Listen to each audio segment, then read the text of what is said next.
L'œuvre de François Mathieu, que nous pouvons voir ici, peut étonner les visiteurs par son improbable agencement de systèmes mécaniques.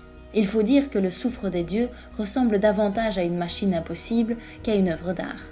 Si l'on se réfère à l'artiste, le Souffre des dieux a été inspiré par le patrimoine religieux, qui se désacralisait petit à petit suite à la Révolution tranquille. Cette sculpture, qui met en évidence le vent, n'a pourtant jamais été installée à l'extérieur. Le vent, en passant par divers mécanismes, permet de changer les états d'esprit d'un vieil homme barbu, qui n'est autre que Dieu. Grâce à cette machine fantasque, nous sommes informés des humeurs divines, chose qui devrait nous rester inconnue en tant qu'être humain. Si la signification de l'œuvre est inspirée de la théologie, les matériaux, quant à eux, sont en adéquation totale avec le lieu qui abrite l'œuvre, la faculté de génie.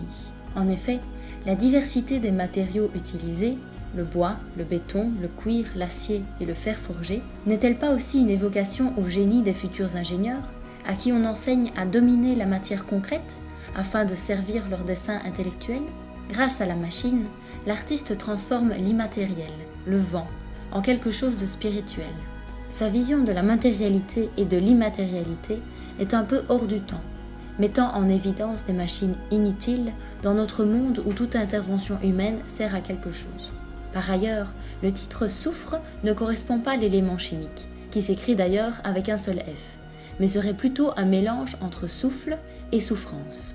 Le souffle du vent actionne la machine et, comme un caprice du destin, change les humeurs divines, offrant les hommes à la merci de cette entité omnipotente. Mais cet objet symbolise avant tout les dangers de la connaissance, qui peut entraîner la souffrance chez les hommes comme elle peut les élever au rang de Dieu vivant.